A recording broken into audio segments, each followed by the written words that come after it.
नमस्कार दोस्तों, आप सभी का एक बार फिर से बहुत बहुत स्वागत है, अभिनंदन है स्कॉलर्स स्टडी सेंटर के यूट्यूब चैनल पे। तो प्यारे छात्रों, हम लोगों ने जो टॉपिक लिए थे उसमें कि अपने न्यूट्रिशन और डाइजेशन लेने के बाद में उनको खत्म करने के बाद में आज मैं फिर से एक नया टॉपिक आपके सामने लेके आया हूं और उस टॉपिक का नाम है बेटा, टॉपिक का नाम होगा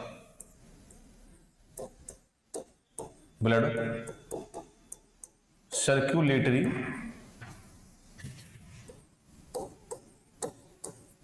सिस्टम, यानी कि रक्त परिसंचरण तंत्र। तो आज का अपना जो टॉपिक है वो आपका रक्त परिसंचरण तंत्र है। और हालांकि टॉपिक थोड़ा सा बड़ा है पर हम इसको धीमे धीमे पूरा कर लेंगे। देखो, इस टॉपिक पर बात की जाए तो मोटे मोटे तौर पे आप ये देखिए, इसमें पढ़ने क्या वाले हैं। देखो बेटा, इसमें आप पढ़ने वाले हो एक तो हार्ट, हम जिसको हृदय कहते हैं, और दूसरा पढ़ोगे आप आपकी बॉडी में पाई जाने वाली ब्लड वेसल्स, यानी कि रक्त जिन नलिकाओं में बहता है उन्हें कहते हैं रक्त नलिकाएं, ब्लड वेसल्स। और तीसरा ब्लड, रक्त। तो इन तीन इंपॉर्टेंट मोटे मोटे, और जो आपके टॉपिक आपके सामने दे पा रहे हो ये टॉपिक का नाम है, इसके सब टॉपिक है। हार्ट पूरा कर लेंगे इस टॉपिक से, ब्लड वेसल्स क्या है, क्या काम है, शुद्ध रक्त, अशुद्ध रक्त, प्योर और इम्प्योर ब्लड के बारे में चर्चा कर लेंगे। और ब्लड क्या होता है, ब्लड के काम क्या है, ब्लड की हमें नीड क्यों होती है, और ब्लड ग्रुप कौन कौन से होते हैं। ठीक है, ये सारी बातें हम लोग पढ़ लेंगे बेटा, ब्लड में पढ़ लेंगे। तो देखिए, अगर देखा जाए, अगर इसके नाम की मैं अगर थोड़ा सा चर्चा करूं तो आप देखोगे कि वास्तव में है क्या। देखो, रक्त यानी कि ब्लड, ठीक है। ये परि में होगा बेटा चारों ओर, चारों ओर का मतलब, परि का मतलब चारों ओर होता है, और संचरण मतलब होता है बेटा चलना फिरना, चलना और फिरना, चरण, संचरण, चलना फिरना, ये हुआ। और बेटा तंत्र, बेटा अंगों के समूह को तंत्र कहते हैं, अंगों का समूह, यानी कि ग्रुप ऑफ ऑर्गन्स। तो नाम की बात की थी, आप देखोगे कि रक्त का चारों ओर चलना फिरना, इस काम में जो अंग अपना योगदान देते हैं या पार्टिसिपेट करते हैं, उन अंगों को, जो कि आपके हार्ट है और ब्लड वेसल्स हैं, इन अंगों को एक साथ कहते हैं रक्त परिसंचरण तंत्र, अर्थात ब्लड सर्कुलेटरी सिस्टम। तो इस ब्लड को हार्ट के द्वारा आपकी बॉडी में घुमाया जाता है, चलाया फिराया जाता है, पंप किया जाता है, और रक्त की नलिकाएं ये काम करने में हेल्प करती हैं। तो बेटा ये जो आप काम देख पा रहे हो, ब्लड का बॉडी में चारों ओर चलना फिरना, ऊपर से लेके नीचे, दाएं से लेके बाएं, किडनी में जाना, लीवर में जाना, फेफड़े में जाना, आपकी उंगली में जाना, अंगूठे में जाना, ठीक है, आपकी एडी में जाना, सर में जाना, सारा जो ब्लड आपका फ्लो होता है आपकी बॉडी में, उस ब्लड के फ्लो के लिए जो जो अंग आपके जिम्मेदार होते हैं, उन अंगों का अध्ययन आप लोग बेटा इस टॉपिक में कर लेंगे। अब चलो शुरू करते हैं अपनी आज की क्लास। तो सबसे पहली बात यह है कि इस टॉपिक की बात करता हूं तो सबसे पहली लाइन ये होती है कि रक्त परिसंचरण तंत्र आपकी बॉडी में कैसे कैसे होता है और क्या क्या काम करता है, इसकी जानकारी हमें सबसे पहले किसने दी। तो स्टेटमेंट बनता है, स्टेटमेंट यह है कि रक्त परिसंचरण के बारे में सर्वप्रथम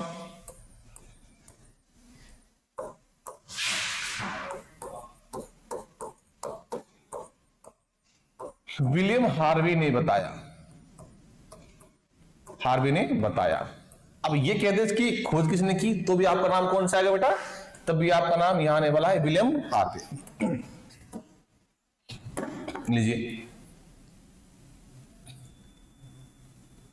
ये भी कह सकते हो, खोज की बात करें ये भी कह सकते हो, दोनों लाइन ठीक है। ब्लड सर्कुलेटरी सिस्टम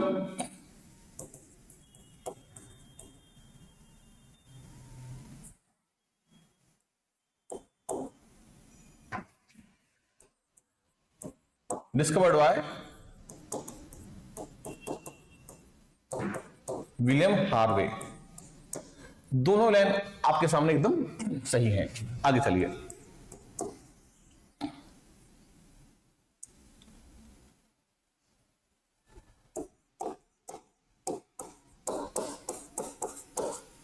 तो रक्त परिसंचरण तंत्र के मुख्य अंग यानी कि भाग। तो मेन पार्ट या मेन ऑर्गन, पार्ट ही बोलो, part of blood circulatory system कौन कौन से हैं?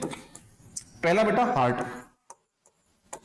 ये पढ़ेंगे हम, जिसको हृदय भी कहते हैं।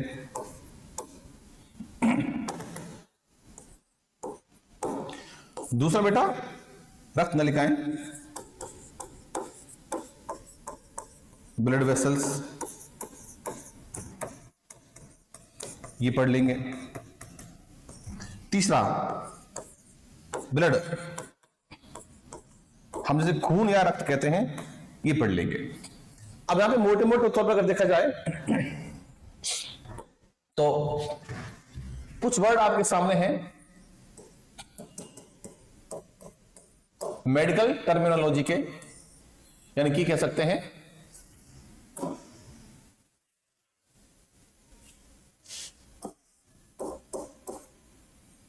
अगर आपको कार्डियो मिलता है साइंस में देखने के लिए, मेडिकल बोल लीजिए, साइंटिफिक वर्ड बोल लीजिए, वैज्ञानिक नाम बोल लीजिए, बात एक ही है।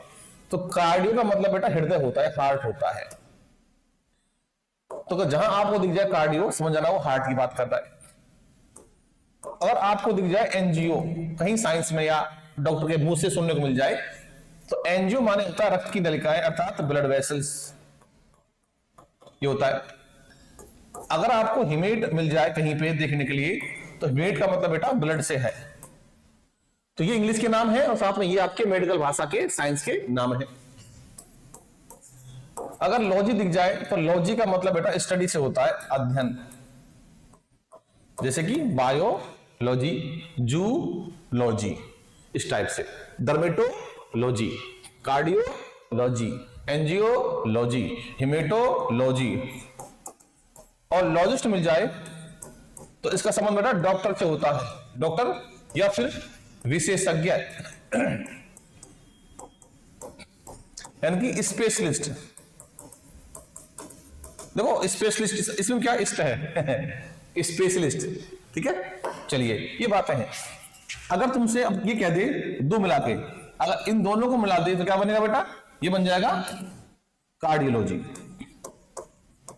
तो कार्डियोलॉजी का मतलब हुआ क्या? इसका मतलब हुआ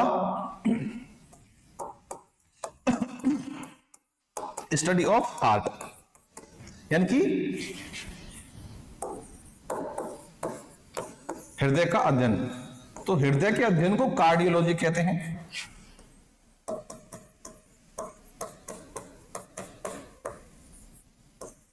और ठीक वैसे ही बोल दे कि एंजियोलॉजी क्या होता है,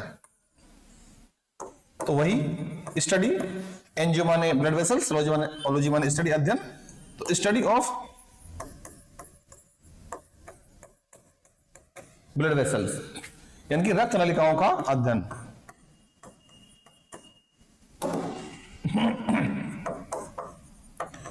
रक्त नलिकाओं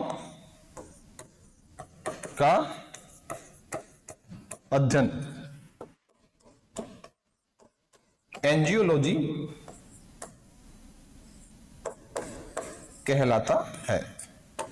वही उसके बाद में आपसे बोल दे हिमेटोलॉजी, हिमेट प्लस लॉजी से बना है। अब आपको बताने की आवश्यकता नहीं है, खुद आप इसको बता सकते हो। Study of blood, haematology.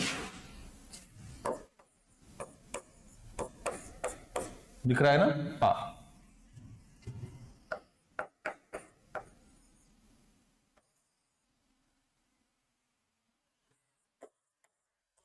रक्त का अध्ययन। अच्छा, और देखो, अब तुमसे कह दे कि बताओ फिर कार्डियोलॉजी क्या होता है? कार्डियोलॉजी नहीं, कार्डियोलॉजिस्ट। बेटा लॉजिस्ट माने क्या होता है? डॉक्टर। कार्डियो मीन्स हार्ट, तो मतलब क्या होना? हार्ट का डॉक्टर, कि डॉक्टर ऑफ हार्ट, हृदय का डॉक्टर, कार्डियोलॉजिस्ट की हुआ। अब यहां से एक और चीज समझो, और वो चीज क्या है? एक होता है बेटा ग्राफी। ग्राफी मीन्स भी अध्ययन होता है, स्टडी।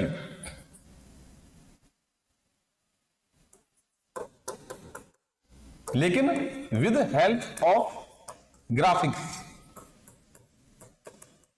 यानी कि जो ग्राफी होता है ये भी अध्ययन होता है, लेकिन इसमें कंडीशन है, अध्ययन किसकी सहायता से? चित्रों की सहायता से। अगर कोई स्टडी चित्रों, इमेजेस की सहायता से की जाए तो उसमें ग्राफी यूज करते हैं। जैसे कि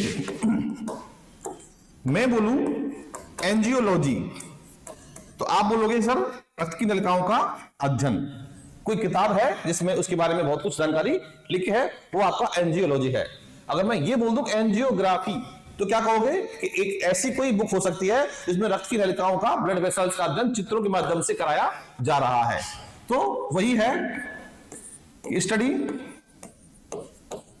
ऑफ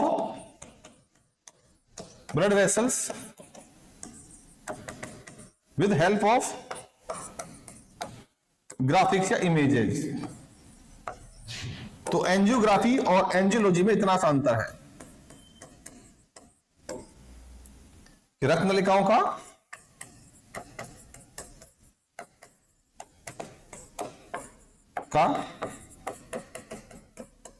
चित्रों से अध्ययन, इतनी सी बात है बेटा। तो एंजियोलॉजी एंजियोग्राफी में ये छोटा सा अंतर आपको देखने को मिलता है। अब चलते बेटा आगे चलते हैं। तो आगे चलने के लिए हमको इसके जो मेन पार्ट हैं उनमें से हम लोग पहले हार्ट लेंगे, हार्ट, उसके बाद में ब्लड वेसल्स लेंगे, उसके बाद में अपन ब्लड ले लेंगे। लेकिन एक काम करते हैं, इनका जो फंक्शन है, फंक्शंस के बारे में थोड़ी सी बात कर लेते हैं। वो क्या है? देखो, अगर मैं इन तीनों की थोड़ा सा तुलनात्मक अध्ययन कर लूं, कंपैरेटिवली, कार्य, फंक्शन की बात कर लेता हूं, तो फंक्शन देखो, फंक्शन यहां पे हार्ट के कार्य, कि हार्ट के कार्य क्या है, यहां पे ब्लड वेसल्स के कार्य, इसके कार्य क्या है, और इधर बेटा ब्लड के कार्य, रक्त के कार्य क्या है, ये लीजिए। देखो ब्लड हम अलग से पढ़ेंगे, पूरा ब्लड का टॉपिक काफी बड़ा है, तो वहां मैं इसकी जो कार्य है, फंक्शंस की बात करूंगा। लेकिन अब अगर मैं दो के कार्य पढ़ रहा हूं तो साफ सी बात है कि इसको थोड़ा सा मैं यहां पे देख लूं और आपको बता भी दूं, तो आपको इनके कार्य जो है एक बार दोबारा पढ़ने को मिलेंगे। आगे ब्लड पढ़ेंगे, स्टार्ट करेंगे तब। लेकिन अभी आप थोड़ा सा याद रखना, आप थोड़ा सा इसको अपने नोटबुक में नोट कर लेना, आगे दोबारा नोट करने की आवश्यकता आपको नहीं पड़ेगी। नहीं जी भाई, हार्ट का कार्य है। यहां से एक एग्जांपल समझो, जैसे किसी बिल्डिंग में पानी की मोटर होती है, पानी की मोटर का काम सिर्फ एक ही होता है, पानी को पंप करना। अगर बिल्डिंग की टंकी में अगर पानी नहीं है तो पानी को मोटर पंप करती है और उस टंकी तक पहुंचा देती है। या ये भी कह सकते हैं कि मोटर चला दीजिए, समरसेबल चला दीजिए, पानी नहीं आ रहा है, तो समरसेबल का काम भी क्या होता है, जो आपकी मोटर पानी की जो समरसेबल है, जो जमीन के अंदर होती है, जमीन का पानी फेंकती है, तो जमीन से पानी लेगी ऊपर फेंकेगी उसको। तो चाहे मोटर जमीन के अंदर हो, चाहे जमीन से बाहर हो, चाहे उसको समरसेबल बोल लीजिए, समर बोल लीजिए, पानी की मोटर बोल लीजिए, जेड पंप बोल लीजिए, आप चाहे उसको इंजन बोल सकते हैं, बोरिंग बोल सकते हैं, कोई ऐसी मोटर जो पानी को पंप करने का काम करती है, उनका उद्देश्य क्या होता है, पानी को पंप करना, और कोई उद्देश्य उसका नहीं होता है। तो जैसे पानी की मोटर पानी को पंप करती है, ठीक वैसे हमारी बॉडी में पानी नहीं, ब्लड पंप किया जाता है। ब्लड जो फिलहाल अभी इस पल में मान लो यहाँ पे मेरे यहाँ पे है फिलहाल, वो ब्लड अगले मिनट में हो सकता है यहाँ पहुंच जाए, क्योंकि ब्लड यहाँ पे हमारी बॉडी में फ्लो करता है, बहता रहता है। तो ब्लड को पहुंचाने के लिए हमारी बॉडी में भी एक मोटर पाई जाती है और उस मोटर का नाम होता है हार्ट। तो हार्ट ब्लड को पंप करता है पूरी बॉडी में, होल बॉडी में। तो उसका कार्य क्या होता है बेटा?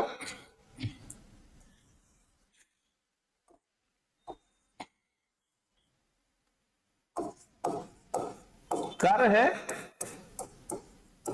रक्त को पंप करना, रक्त को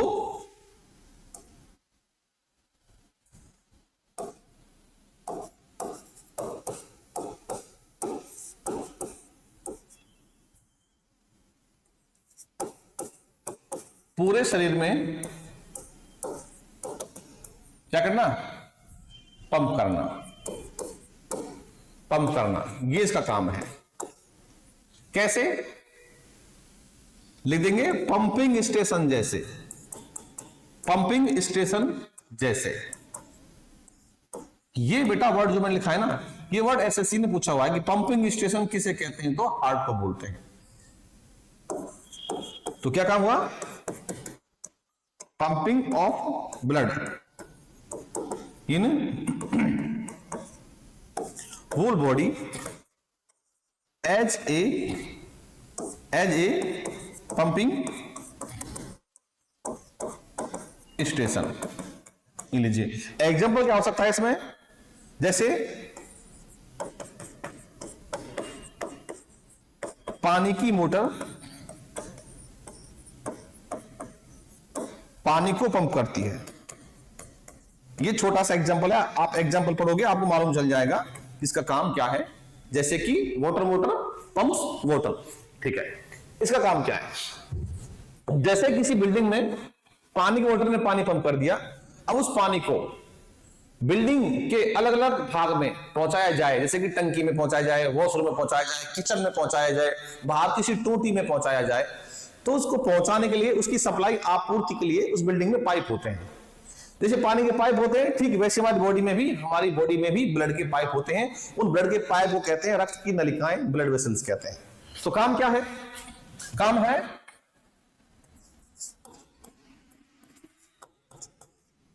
पूरे शरीर में रक्त की आपूर्ति करना। जैसे कैसे? जैसे पानी के पाइप, ये लीजिए। तो काम क्या है? Supply of blood in whole body. Example water pipe in a building. ये इसका काम हो गया, ठीक है। तो पानी को जो कैरी करती हैं वो आपकी पानी की नलिकाएं हैं, पाइप हैं। आपकी बॉडी में ब्लड को जो कैरी करती हैं वो आपके ब्लड वेसल्स होती हैं। नेक्स्ट, जब ब्लड की बात करता हूं तो इसके काम फिलहाल आप देख लीजिए, बाकी इसके बारे में डिटेल से चर्चा अपन करेंगे आगे। मैं लिख देता हूं यहां से, आपको उसको कीवर्ड देख लीजिए। आपकी बॉडी में चाहे कुछ भी पदार्थ हानिकारक हो, लाभदायक हो, कैसा भी कोई भी ऐसा आपका पदार्थ, मेटल, जो प्रोडक्ट एक स्थान से दूसरे स्थान पर ले जाया जाए, तो बॉडी के अंदर किसी भी प्रोडक्ट को ले जाया जाए या पहुंचाया जाए या लाया जाए, कुछ भी, यानी कि ट्रांसपोर्टेशन, परिवहन का काम आपका ब्लड करता है। एग्जांपल, आपके श्वसन क्रिया की लंग्स में O2 गैस भर जाती है, तो O2 गैस को लंग्स से उठाना और किसी भी ऑर्गन तक पहुंचाना, कहीं भी बॉडी में पहुंचाना, तो O2 गैस को पहुंचाना है तो आपका ये काम करेगा, ब्लड करेगा। आपकी बॉडी में कहीं भी अगर CO2 बन रही है तो उसको वापस वहां से लाना, उस अंग से, सेल से उठाना और लंग्स में छोड़ना, लंग्स तक छोड़ने का काम किसका है? आपके ब्लड का होता है। तो किसी पदार्थ का ट्रांसपोर्टेशन, परिवहन का काम आपका ब्लड करता है। देख लीजिए क्या काम है इसका।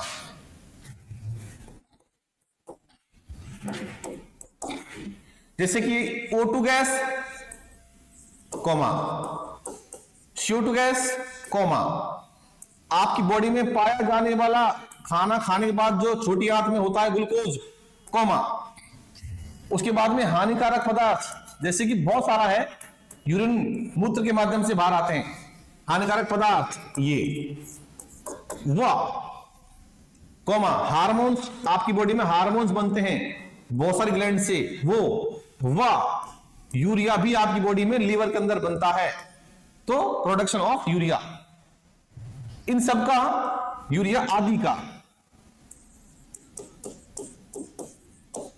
आदि का परिवहन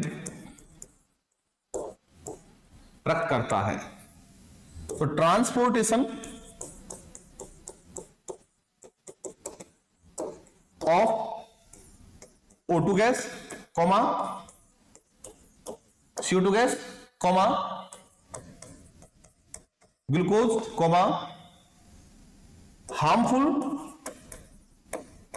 बेटा हार्मफुल के साथ साथ आप उसको वेस्ट भी कह सकते हैं, क्योंकि जो प्रोडक्ट हमारी बॉडी में हार्मफुल है उनको बॉडी बाहर निकाल देती है किसी भी मेथड से, तो हमारे लिए वेस्ट ही है।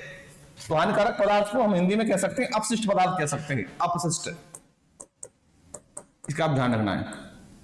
वेस्ट मटेरियल, क्या आप इसको पदार्थ कह लो, प्रोडक्ट बोल लो, वेस्ट प्रोडक्ट बॉडी में बनने वाला, एंड यूरिया। तो ये बेटा इसका काम हो गया। अगर आप देखोगे यहां पे 5-6 काम हो गए, एक काम नहीं है। O2 गैस का ट्रांसपोर्टेशन हो गया, आपका CO2 गैस का परिवहन है, ग्लूकोज का परिवहन है, वेस्ट मटेरियल प्रोडक्ट का परिवहन है, हार्मोन्स का परिवहन है और यूरिया का परिवहन है, ये काम हो गया। एक और देख लीजिए, शरीर के तापमान का नियंत्रण, ये भी आपका ब्लड ही करता है, यानी कि maintenance of temperature of body, ये लीजिए। एक और लिख देते हैं, इम्यूनिटी, ब्लड में पाई जाने वाली WBC का काम है रोगों से लड़ना। जब काम WBC का रोगों से लड़ना है और WBC ब्लड का ही पार्ट है, तो ब्लड के कार्य में हम ये भी डाल सकते हैं, रोगों से लड़ना, रोगों से लड़ना। हम अपनी दैनिक भाषा में इसे कहते हैं इम्यूनिटी बोलते हैं इसको। इम्यूनिटी आपका ब्लड देता है और ब्लड में पाई जाने वाली WBC देती है। तो बच्चों ये जो ब्लड के कार्य हैं आप देख लीजिए, इनके बारे में और बिल्कुल विस्तार से चर्चा हम जब ब्लड अलग से पढ़ेंगे तब करेंगे। तो यहां से आपने हार्ट के कार्य देखे, आपने ब्लड वेसल्स के कार्य देखे और आपने यहां से ब्लड के कार्य देखे। बेटा आगे हम अलग से हार्ट लेंगे और हार्ट की चर्चा करेंगे, और हार्ट की चर्चा करते करते ब्लड वेसल्स की चर्चा भी करेंगे, इसके बाद अपन ब्लड की चर्चा करेंगे। तो हार्ट सब टॉपिक के साथ में हम मिलते हैं अगली क्लास में, तब तक के लिए नमस्कार।